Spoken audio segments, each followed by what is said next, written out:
Republic Bharat, आपका पसंदीदा, आपका नंबर 1, भारत का नंबर 1 न्यूज चैनल अब एक नए अवतार में।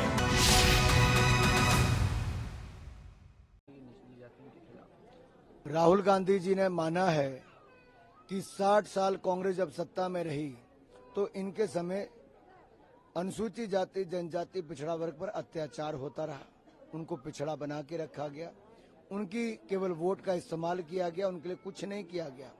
वो गरीब थे, उनको और गरीब किया गया। यही कांग्रेस की नीति रही, बांटो और राज करो, जातिवाद क्षेत्रवाद पर राजनीति करती थी और आगे भी कांग्रेस यही करने वाली है।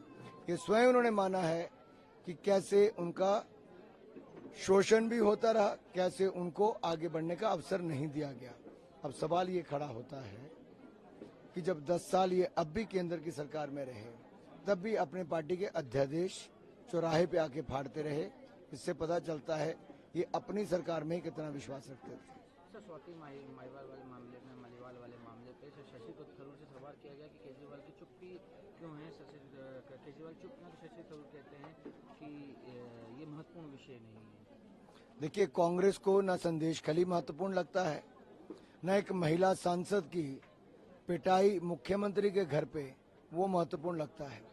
कांग्रेस को ये भी महत्वपूर्ण नहीं लगता कि किसी बेटी या किसी महिला के साथ अत्याचार दुराचार हो। ये कांग्रेस की मानसिकता बन गई है। कांग्रेस के राष्ट्रीय अध्यक्ष अगर ये कह दें कि ये होता ही रहता है और कांग्रेस के एक बड़ी नेता कहें मैं लड़की हूं, लड़ सकती हूं, लेकिन कभी वो भी इस विषय पे जुबान नहीं खोलती है, तो इससे पता चलता है महिलाओं के प्रति अत्याचार पर कांग्रेस मौन क्यों है, इनके मुंह में दही क्यों जम जाता है।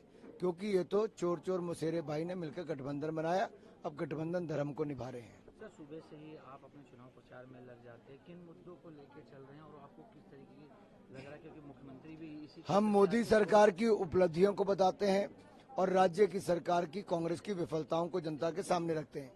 देश को स्थिरता निरंतरता चाहिए, फिर एक बार मोदी सरकार चाहिए और देश के बढ़ते कदम दुनिया भर में चाहिए। सर, यहाँ से सीएम भी हैं, डिप्टी सीएम भी यहीं से आते हैं और महिलाओं की तादाद ज्यादा है। और पिछली बार अगर विधानसभा चुनाव में देखा जाए तो जो 1500 का प्रलोभन दिया था सरकार ने, कांग्रेस ने, तो उसको लेकर देखा जा रहा था कांग्रेस की गवर्नमेंट बनी।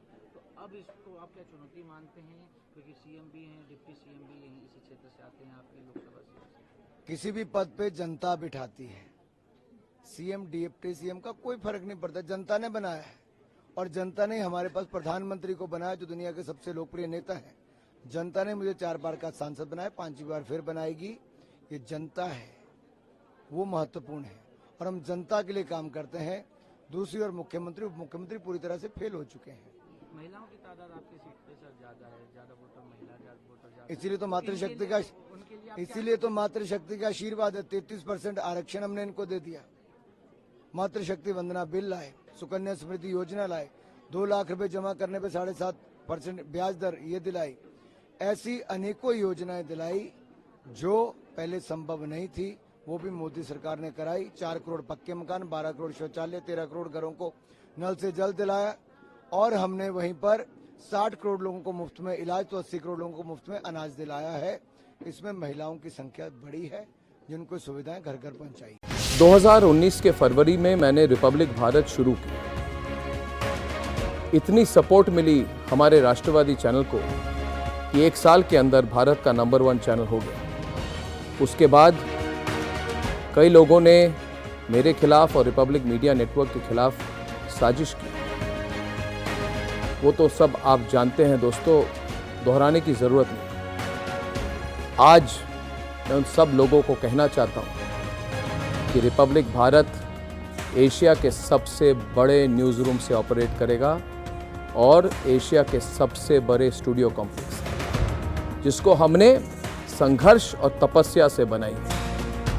और आज मैं ये भी कहना चाहता हूँ कि जितने मेरे शुभचिंतक हैं, जिन्होंने सोचा था कि अर्नब गोस्वामी को रिपब्लिक भारत से दूर कर देंगे, उन्हें फिर से सोचना पड़ेगा, क्योंकि मैं अर्नब गोस्वामी कभी रिपब्लिक भारत नहीं छोड़ सकता और रिपब्लिक भारत पे ही मैं वापस आ रहा हूँ।